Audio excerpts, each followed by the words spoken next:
Hola gente, humus Wahun Yají transitando desde el corazón. Bueno, vamos a seguir con la gula. En su contrapartida es la templanza.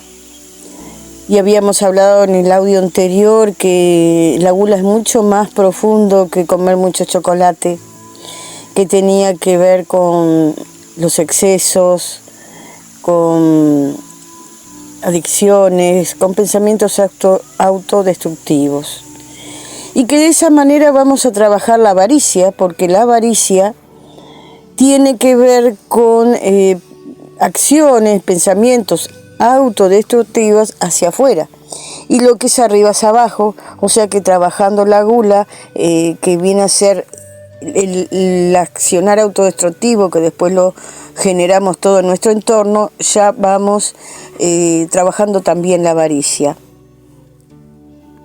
Hablamos de la simbiología del 7 y principalmente de lo que son las Pléyades, que es como un descubrimiento que se está realizando en este tiempo, tratando de rescatar todos los escritos y tratando de entender todas esas pirámides, monumentos, el significado real que tenían, y que no nos dejemos engañar, porque cuando el gran poder sabe que estamos indagando, que estamos despertando una conciencia de algo, comienza a entreverar las barajas. Por eso siempre hay que tener discernimiento de las cosas que encontramos en internet, en libros, discernimiento para saber si es una magia para confundirnos. En el libro del Viejo Testamento de Enoc, luego de haber hecho un gran laboreo de amor, a los 364 años, dice la clave 106 de este Viejo Testamento, 6 más 1, 7, que Dios se lo lleva al séptimo cielo. Y Enoc nos dice que eso mismo, que las Pléyadas es la cuna y el trono de nuestra conciencia. Y es un lugar sagrado. Y me quedo hasta aquí con el tema de los símbolos. Y vamos a ver otros aspectos de la gula. Y por experiencia propia les cuento que este es uno de los tránsitos más difícil. Siempre dije que el camino de la luz no es un camino de rosas, pero por algo nuestro guerrero interior busca ese lugar, porque alguna vez estuvimos allí. Por eso tenemos esa memoria.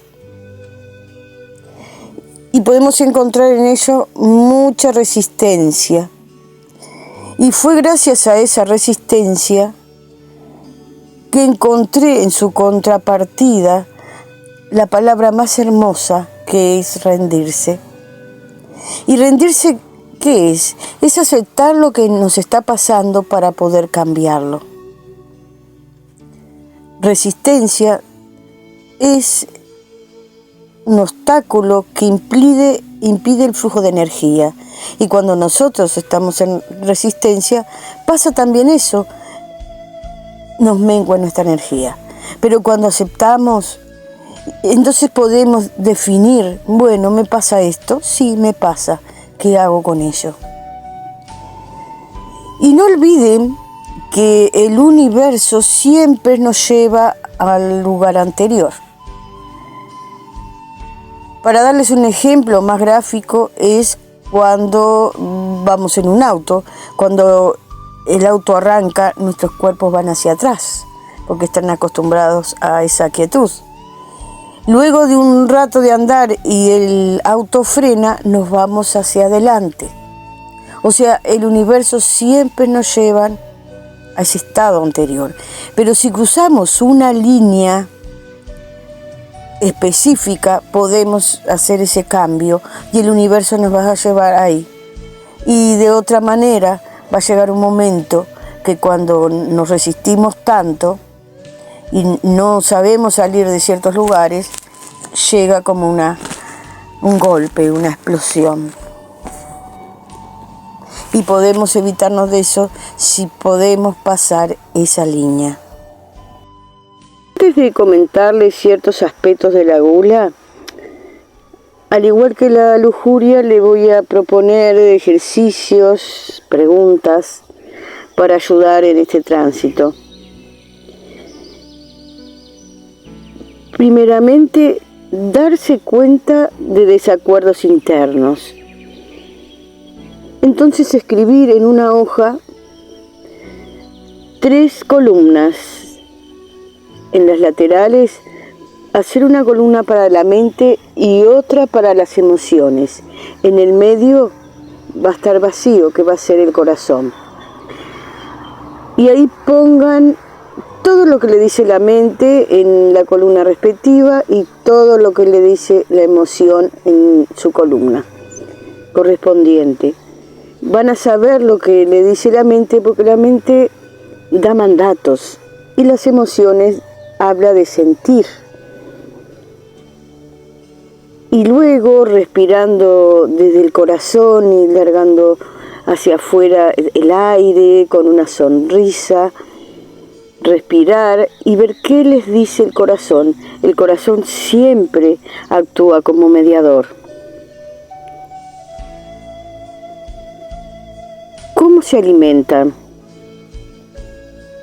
Y cuando hablamos de cómo se alimentan, no solamente de lo que ingieren como alimento propiamente dicho, sino cómo se alimentan con sus relaciones, cuáles son sus relaciones, cómo se alimentan a través de las palabras.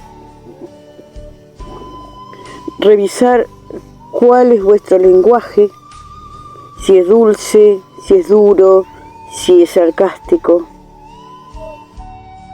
Reconciliarse con sus enemigos, que es perdonar.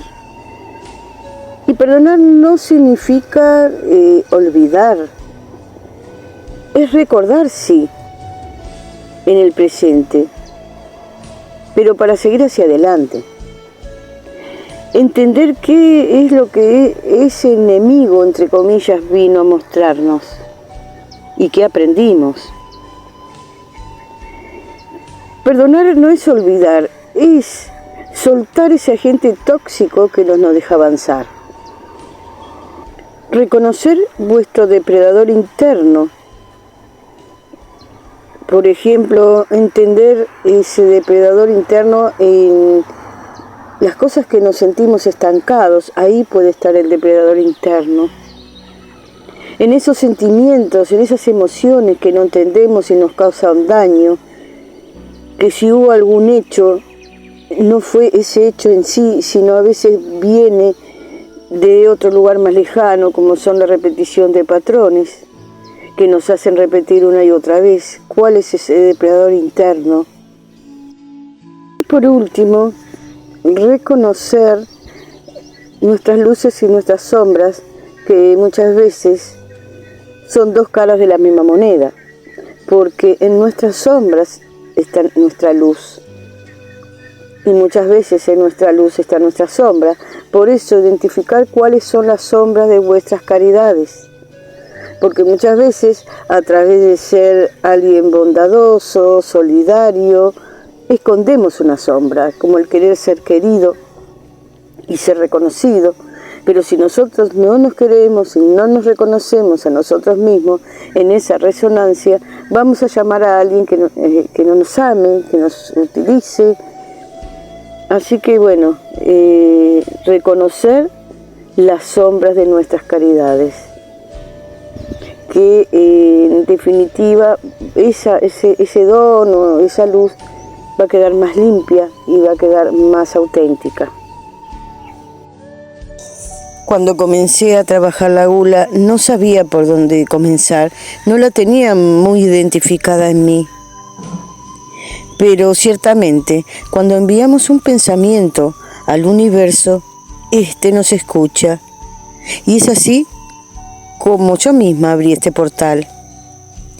Y comenzaron a pasarme sincronías, que venían a través de mensajes, de sueños, de situaciones. Y aquí, mi experiencia.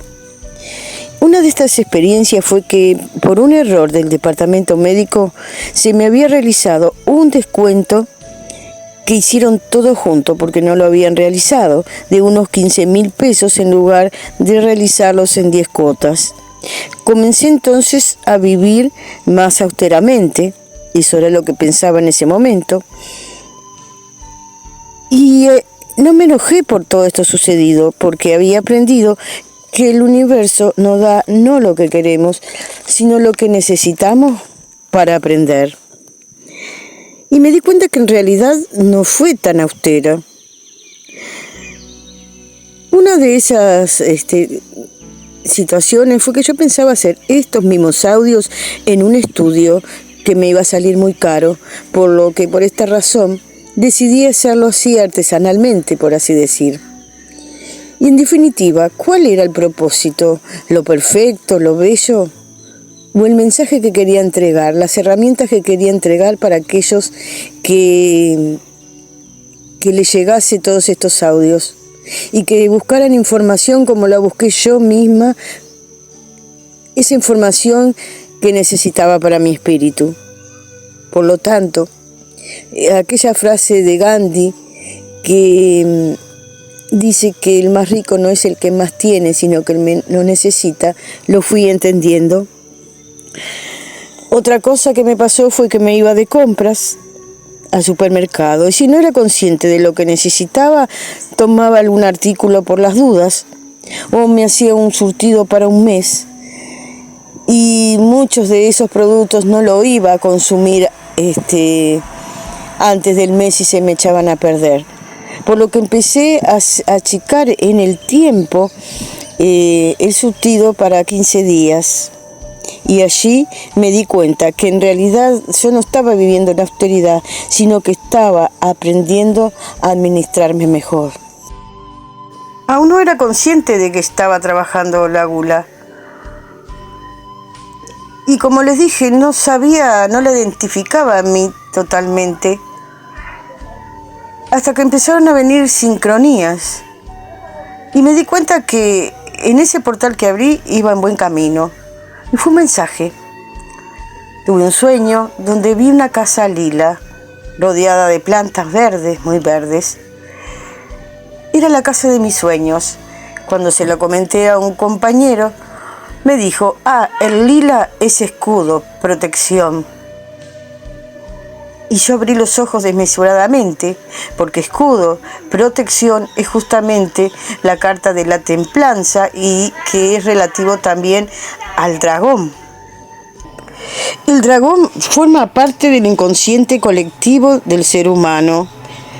Es un animal de poder muy fuerte, porque está formado por varios animales. Está formado por una serpiente. Tiene la sabiduría de la serpiente.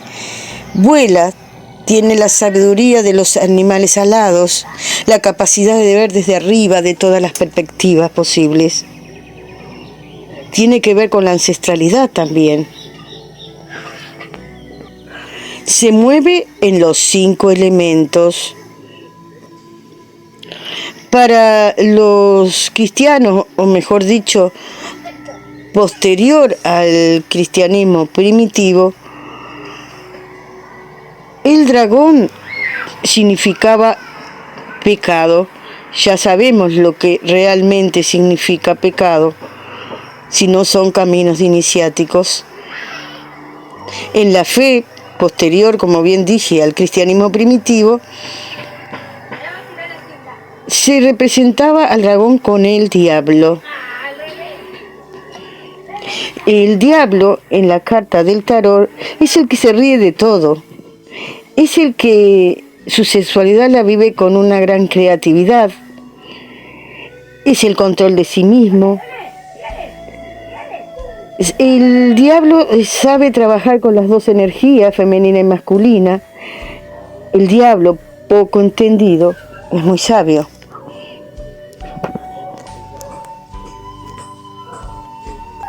Y como algo aparte les voy a contar, porque uno de los nombres que tiene el diablo es demonio, que viene de Damián. Y qué casualidad que hubo una diosa madre, la madre de todos los dioses, que se llamó Damia, y que los 1 de mayo se hacían festividades al honor de esta diosa gran madre, y que se llamó Damión. Y oh casualidad, cuando decimos demonios, estamos hablando de aquellos adoradores de la diosa, de la madre tierra, y lo tenemos como demonizado. Entonces, son muchos los frentes de batalla, digamos, en cuanto a las diosas demonizadas, a las palabras demonizadas. Entonces hay que empezar a hurgar en el verdadero significado de las palabras. No olvidemos que la palabra crea, la palabra es magia. Y continuando con los dragones, para los celtas era una divinidad del bosque cuya fuerza podía ser integrada y utilizada por los magos. Y realizo hincapié en estos animales de poder porque desde épocas milenarias los hombres convivían con ellos y aprendían de ellos. Aprendemos del entorno, pero hemos estado muy desconectados de estos umbrales primitivos. Y no me estoy contradiciendo cuando digo que tenemos que elevarnos desde lo que somos, del animal humano hacia nuestro espíritu, porque esto no condiciona que nos separemos de la naturaleza. Trascender el espíritu es vivir el todo, y esa es la gran magia, sentirnos parte del todo. Y esa es la magia que todos buscan. Magia es como uno percibe y ve. Aprender a ver más allá, a veces de las acciones y palabras. Si aprendiéramos a ver que aquel ser que es autoritario, inclusive cuando nos hace daño, hay un niño herido, y que aprende desde allí el amor, entenderemos que no es hacia nosotros. Su actitud es por lo aprendido, es hacia sí mismo. Si dejáramos de ver solo desde nuestro yo material, y que el desarrollo del cosmos no tiene principio ni fin, que también formamos parte de eso trascendental, que no hay nada bueno o malo en el universo, y que todo contribuye a los ciclos del universo. Si entendiéramos todo esto, no estaríamos tan prendidos en nuestras heridas. Sobre lo trascendental, doy este ejemplo: podríamos quitar una maleza que pensamos que no es beneficiosa, pero podemos, quizás con exacción, lograr que crezcan frutales y decimos que es bueno, o que se seque toda una pradera y decimos que es malo. Y ahí es cuando entran nuestros juzgamientos de nuestras acciones, porque los frutales pueden secar los ríos y los arroyos, y esa sequía total puede dejar que venga una gran diversidad de otras especies, porque todas nuestras acciones están entretejidas en el universo. Está ese ejemplo tan conocido como que podemos estar mirando el vuelo tierno de una mariposa, pero ese vuelo hace que del otro lado del continente se forme un huracán. Todo lo que hacemos y lo que decimos, lo que pensamos, genera algo en esa energía del cosmos. Esto no quiere decir que en este entretejido no tengamos libre albedrío. Puede estar en nuestro destino, muchas veces lo he dicho, que un hombre muera subiendo un cerro, pero depende cómo sea su tránsito para que muera a los 87 o a los 20. Tenemos también ese libre albedrío para ser parte de eso trascendental. Pero hay algo que dicen los hindúes, que lo explica muy bien David Luján cuando habla del Mahabharata, donde dice que los hindúes hablan del entendimiento de la existencia. Ellos hablan del río del Dharma, el río de las emociones, del cielo, que es la dimensión donde está todo, donde están todas aquellas cosas que luego se hace visible en la materia. Doy un ejemplo. Alguien puede decir, yo inventé la rueda. La rueda no la inventó. La rueda, esa figura ya estaba en el universo. Alguien la materializó en la Tierra. Lo mismo sucede con las emociones, con las envidias. Todo eso ya está en el universo y es traído por los paquetes de energía que somos nosotros, y lo traemos y lo materializamos. Pero lo importante es que cada uno de nosotros tiene la responsabilidad de que ese río de las emociones esté bonito y aromado. Que ese río se mantenga limpio para nuestras futuras generaciones, que se mantenga hermoso, para no manchar ese río. Y no importa que estemos solos, porque todo lo que pensamos, decimos, sentimos, es energía que va a ese cielo.